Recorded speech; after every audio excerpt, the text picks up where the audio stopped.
The title of my presentation is Preconsolidation pressure and undrained shear strength of compact soil. Actually, the original conference paper only covers the preconsolidation pressure part, and then I was told that this talk would be much longer than I had in the conference, so I added this undrained shear strength part on top of it. Actually, this presentation covers most part of chapter 3 of my PhD work, which was completed under the supervision of Dr. Ron Wang. And before I start, I would also like to acknowledge the technical support from my friend, Dr. Rachita, who is now working at KCB as an engineer. So this presentation consists of five parts. Firstly, a brief about the soil consolidation and the soil strength are presented, followed by the testing material and its fundamental parameters.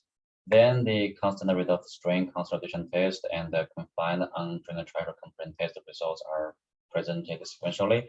And an attempt was made to kind of relate the results from these two type of tests. And finally, main conclusions are summarized.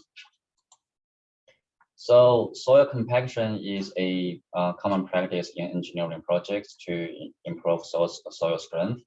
And for example, when burying a pipe, the soil around the pipe is usually compacted to a density no less than 95% of the maximum dry density. And actually, this picture is taken from the field where we conducted a full-scale test on a 30-inch diameter steel pipe. Yeah, and if you're interested, we can talk a bit more about that later, like maybe separate thing. So in this,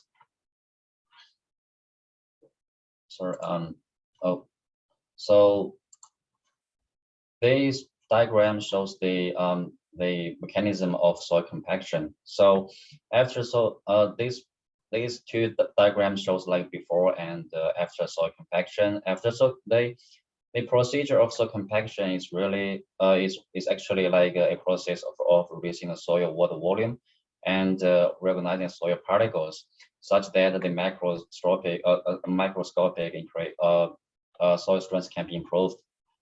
For competitive soils, they are usually unsaturated and thus subject to matric suction, and compacting soil at different gravimetric water content causes a variation in the initial water ratio and the matric suction, which would further affect the soil behavior. And the preconsolidation pressure is a measure of soil stress history and has usually been used to predict the undrained shear strength for both saturated and unsaturated soil.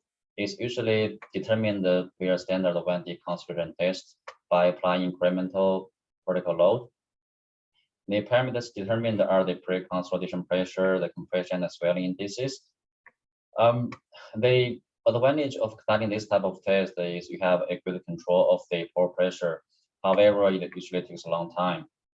Alternatively, constant rate of strain consolidation test or CRS consolidation test is proposed to determine the preconsolidation pressure. In this type of test, the strain rate in a vertical direction is usually maintained as a constant throughout the test.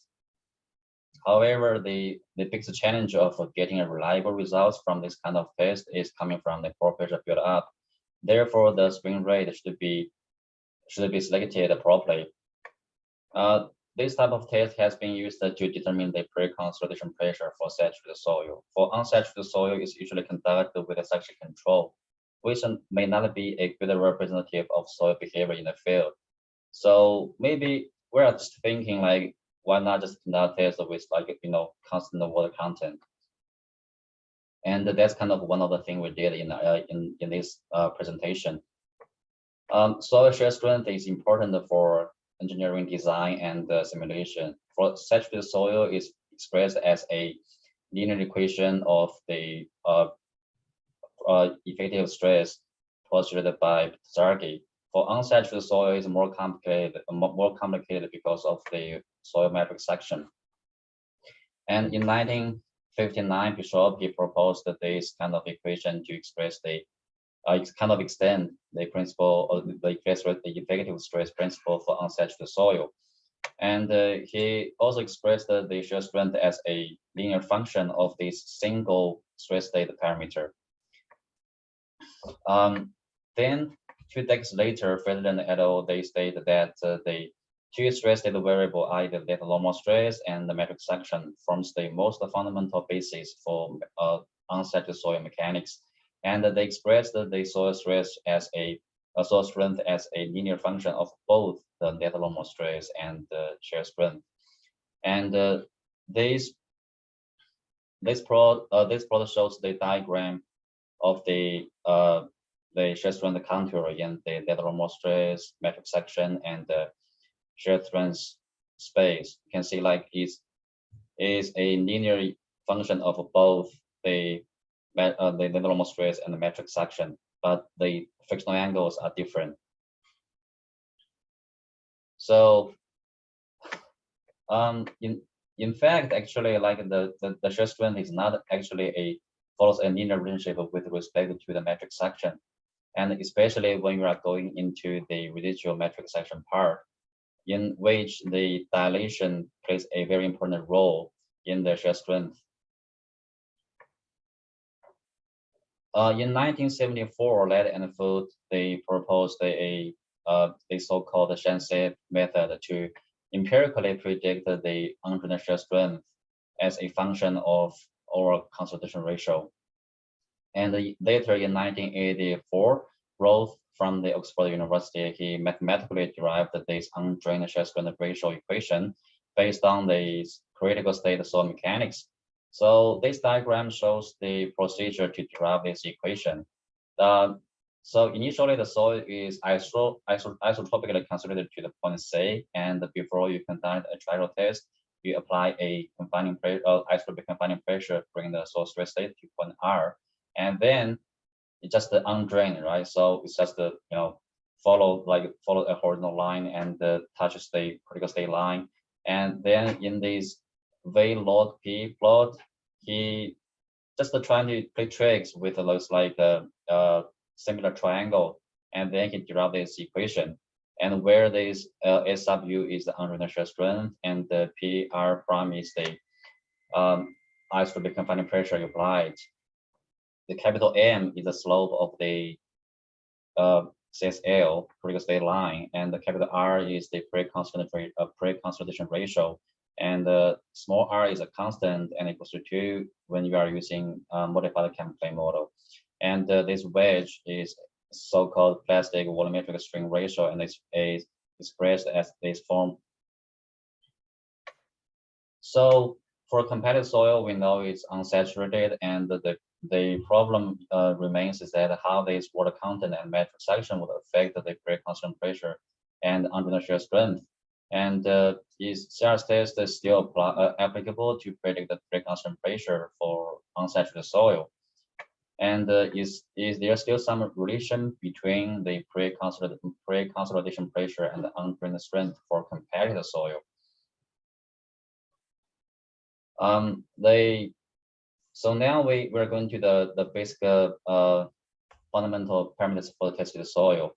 The soil was collected from a construction site nearby the university campus, and this plot shows the particle size distribution curve, and the plastic and the liquid limits are determined in the lab and equals to 16.7 and 21.9% respectively, and the soil is classified as silty sand. The maximum dry density is determined to be 1890 kilograms per cubic meter at an optimal water content based on the Proctor's compaction tests. Section measurements were conducted on samples compared at water contents varying from 9 to 13.8% using a quick draw tensiometer, and the metric section measure decreased from 62 to 2 kPa with increasing soil water content, and a linear relation is determined between the soil saturation and the metric section.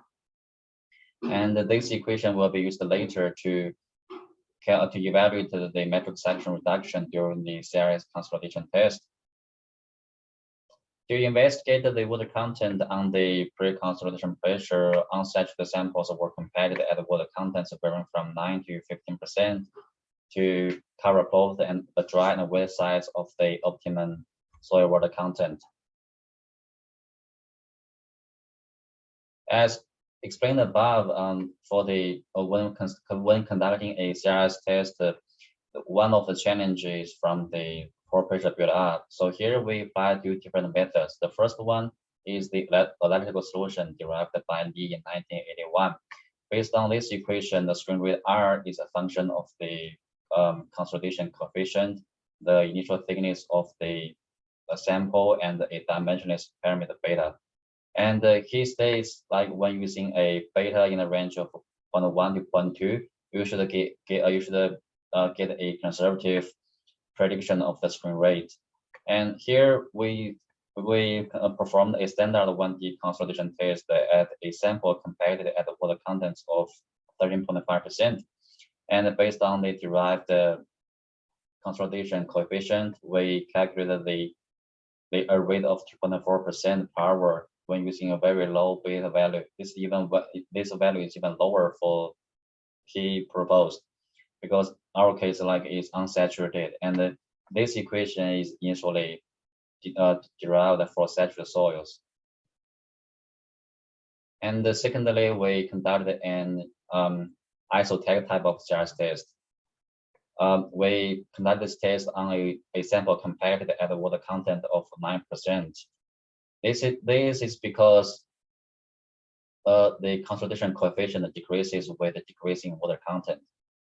During the test, we changed the strain rate from 2.4 to 14.4% per hour with a difference of 6 times. And this plot shows the compression curve in the EP plot, and which indicates that the change in the strain rates only causes a very limited impact on the compression curve. And finally, we picked the strain rate of 2.4% per hour for the CyGS test. This plot shows the results for the compression curves for all of the competitive samples at different water contents. Before we derive the pre-consolidation pressure or the compression and the swelling indices, one of the questions to be asked is, what is the pre-consolidation pressure for unsaturated soil, right? So basically, you have two options. The first one is the Bishop-Zephyr stress principle, which is a function of the lateral stress, the matric suction, and the shear, which is usually taken as the water soil saturation, and it can also be expressed as a nonlinear function as well. And the second one is if you are taking the two stress state variables principle, then that mean stress is your net normal stress is your choice. The things that in our case actually, because the matric suction is very low, if you remember, like I presented here before, like we measured the matric suction compared to the compression pressure. So actually, it doesn't really matter like which one you are picking. But anyways, I picked the second one to determine the pre-consolidation pressure. And this plot shows the pre-consolidation pressure and the initial water saturation as a function of the initial water content. The highest pre-consolidation pressure determined is 1.1 MPa at the optimum water content.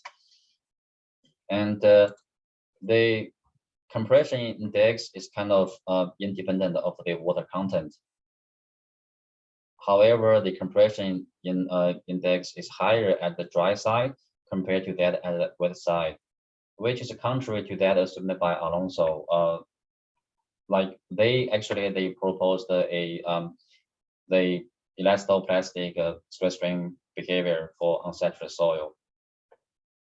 The mechanism behind this is because we kind of over-predicted the volume change due to the increase in the net normal stress.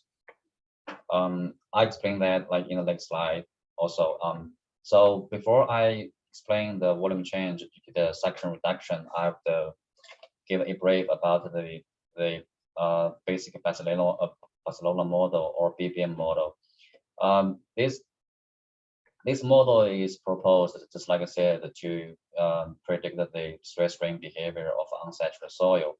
And here there are actually three yield curves. The first one is in the PQ plot, which is in a similar form as that for the modified chemical model, and the expression is like this way. The only difference is coming from this like cohesion increased by the metric suction, which is expressed as a linear function of the metric suction. And he also assumes that the slope of the critical state line for the unsaturated soil is identical to that of the saturated soil. Then in the net normal stress, the mean stress and the metric suction plot, there are two more yield curves. The first one is the suction increase yield curve, which is bounded by the historical metric suction ever experienced by the soil. And the second one is the loading collapse curve, which defines a set of pre-consolidation pressure for unsaturated soil at different metric suction. So this P load and P load star are the pre-consolidation pressure for unsaturated soil and the saturated soil. And the P sub C is the reference consolidation pressure. The yielding surface at the PQS plot is actually like this way. So now I have to explain like why I said like the volume changes were predicted in our test. So I consider two stress paths. One is from A to B with just like simply reducing the metric suction. The other one is from A, E, C, and to D. When we are conducting a test like from like A to B, because we start from the point A within the elastic domain, right? So there will be only elastic expansion happening. However, when conducting a test from A, C, D, then it's very complicated, I would say. Like from A to E is fine because still elastic within the elastic domain. So the volume change will be, kind of in linear elastic. And then from E to C, unrecoverable deformation will be induced because the loading collapse yielding surface is expanding, right? So like here. Then finally, when we are further reducing the metric suction from C to D, then the loading collapse yielding surface will be further increased or expanded, and you will get a further reduction of the soil volume. So that means after the soil yields, right, like either an increase in the net mean stress or a decreased metric suction can cause a decrease in the total soil volume. So now come back to our case, like based on the volume change of the tested sample, I calculated the metric suction reduction for the samples. Like at the dry side, these are the dry side is 2, like 9% and 11% at dry side. So there, the metric suction change is kind of significant, which means the volume change could be over-predicted, and thus this compression index and the preconsolidation pressure can be over-predicted. Because if you go back to, like say, for example, in this curve, because the volume change is over-predicted, so that means the real compression curve only induced only by the that means net normal stress could be like above this compression curve. So that's why I say like the compression index and the pre-constant pressure can be over-predicted. However, at the west side, because like the initial metric suction is very low, so I assume the effect of the metric suction change could be limited. And then we're trying to we tried to predict the pre-constant pressure for the comparative samples as a function of the water ratio and the initial water content. And according to Alonso, like the pre-constant pressure should increase with decreasing water ratio and increasing matric suction. And here we didn't use matric suction because like if we know like if the matric suction can be determined by the water content and the water ratio. If we know these two, then the matric suction should be determined. And then we determined these parameters I to L based on the samples compared from 9 to 14% water contents. And here in this plot, I plotted the results, the predicted and the predicted pre-constant pressure at the initial water ratio varies from 0.4 to 0.6 as a function of initial water content. And these scatters are those measured. Like interestingly, I think the predicted values are kind of comparable to those measured. And finally, we also want to investigate the impact of matric suction on the pre-constant pressure. So here we conducted a standard 1D consolidation test on a saturated sample, and a linear equation is found between the water ratio and the consolidation pressure. And this equation is used to predict the pre-consolidation pressure for saturated samples at a different water ratio. And they determine the pre-consolidation pressure for both saturated and unsaturated samples are listed in this table. And obviously, these unsaturated samples have much higher pre-constant pressure compared to those saturated. And the reason behind it could be attributed to 3 reasons. The first one is because, like just we said, the pre-consolidation pressure for comparative sample could be over-predicted, especially at the dry side. And that's why we have very high values at the dry side. The second, secondly, like the pre-constant pressure ratio between the unsaturated and the saturated samples increases with increasing matric suction and decreasing initial water ratio. So a brief discussion about the CyGS consolidation test. So we know that this kind of test can give us an over-predicted estimation of a pre-consolidation pressure and the compression index, especially at the dry side. And secondly, if you want to better predict the pre-consolidation pressure and the compression index, you may conduct a consolidation test with suction control. So that means you can use like the Friedland type of consolidation consolidometer to control the matric suction, maintaining it as a constant.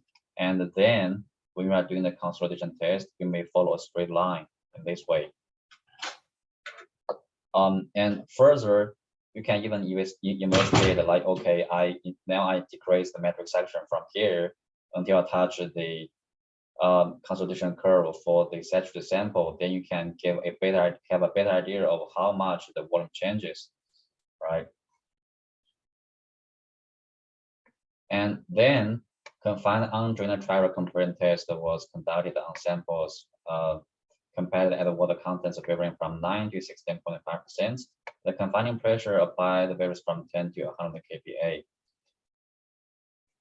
This plot shows the stress strain curve for samples compared at different water contents where under the confining pressure of 30 kPa.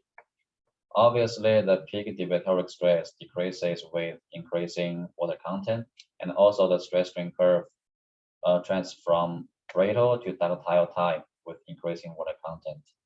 And this plot shows the peak deviatoric stress versus the mean principal stress at the peak shear stress, and which indicates that the maximum peak deviatoric stress increases with increasing confining pressure.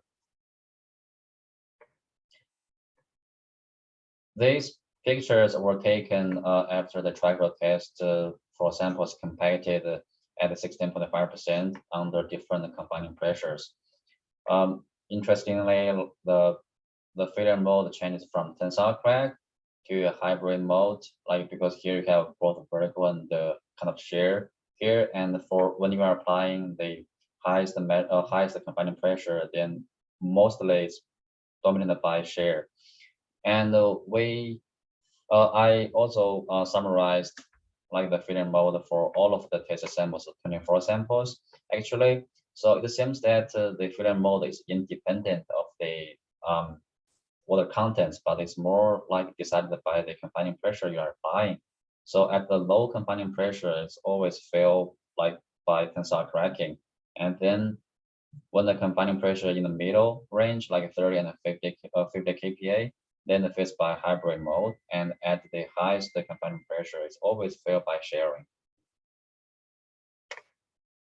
So there's another thing for the trial test is that like for the critical state critical state soil mechanics is good for low moisture concentrated soil, but for over concentrated soil and cross granular material is not that good. And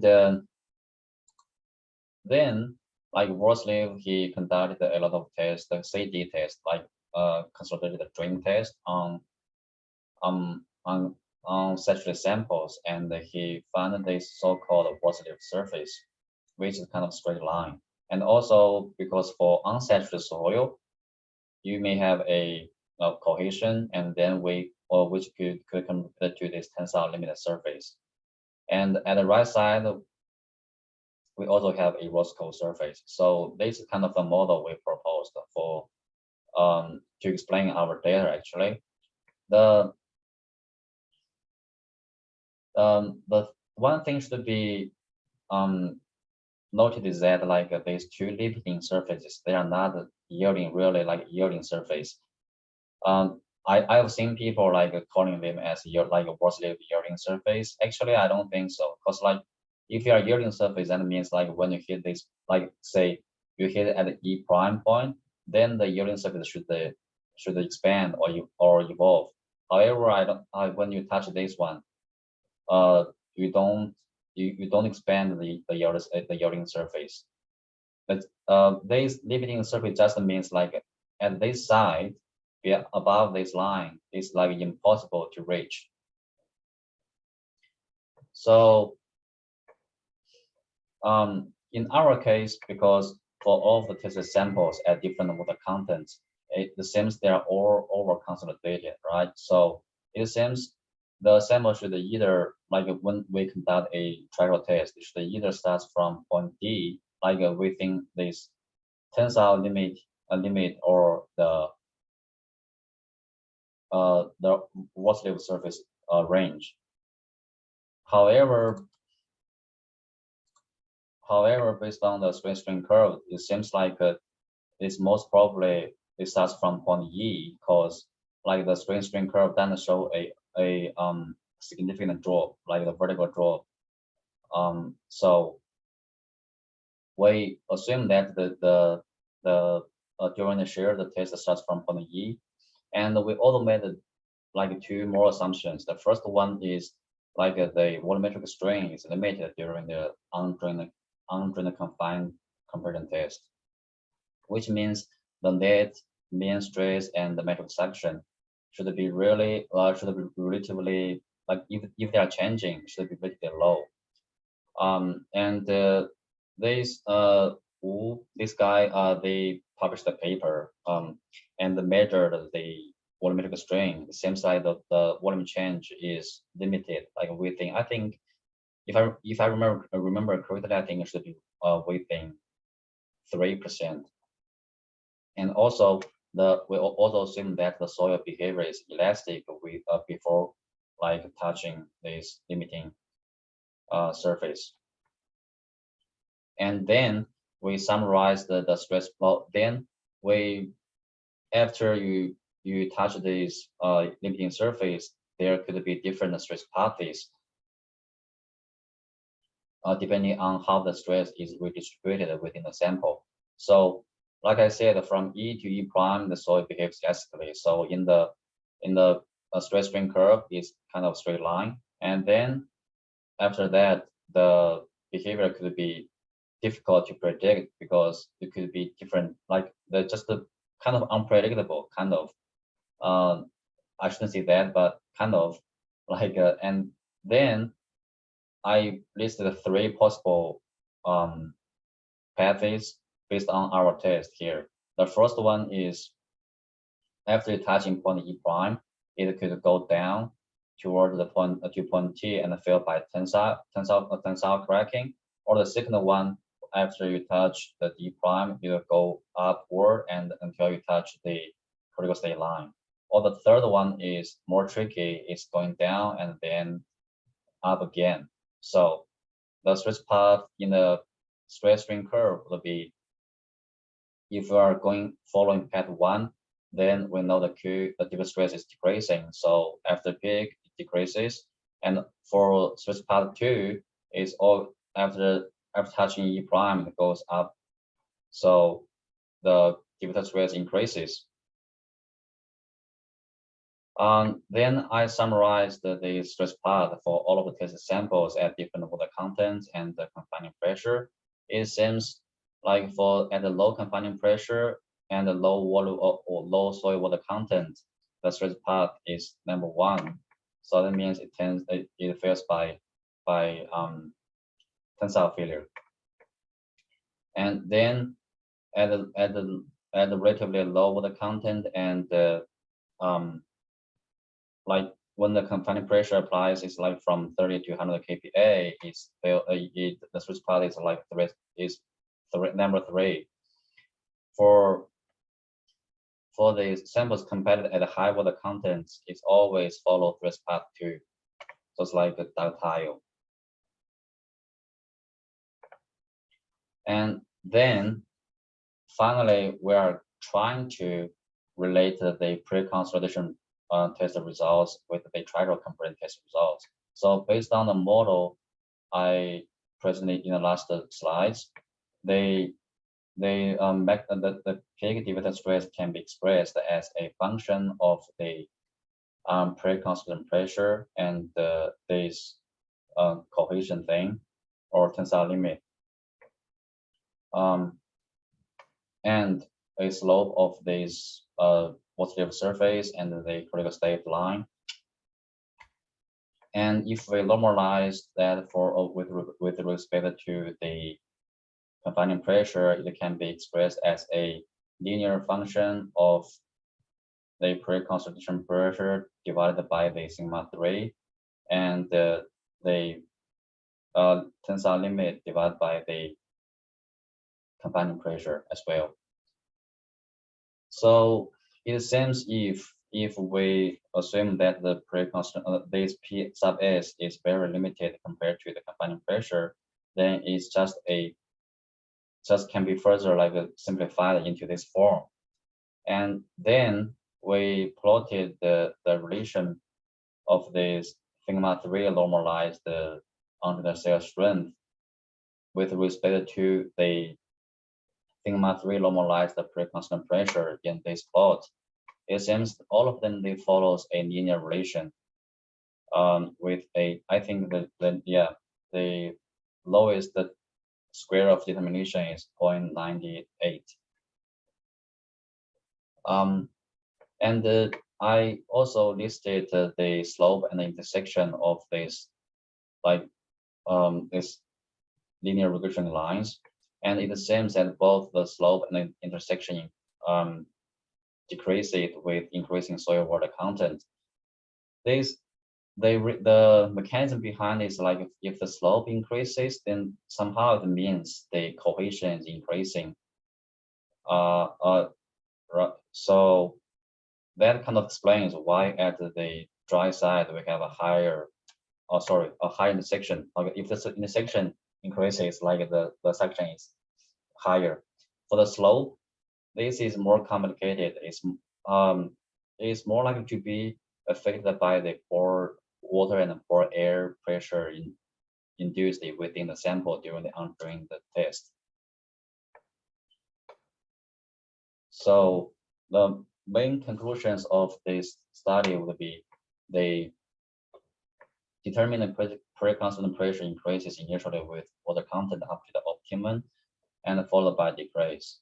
And the swelling index is independent of the initial water content. However, the compression index is higher at the dry side if you are conducting a CRS test, which is because of the prediction in the volume change caused by the lateral vertical stress. And the divisory stress, the particular stress increased with decreasing water content and increasing confining pressure. Linear relation is found between the sigma 3 normalized preconsolidation pressure and the undrained shear strength ratio, which implies that the samples are tested within the water surface kind of. Yeah, thank you.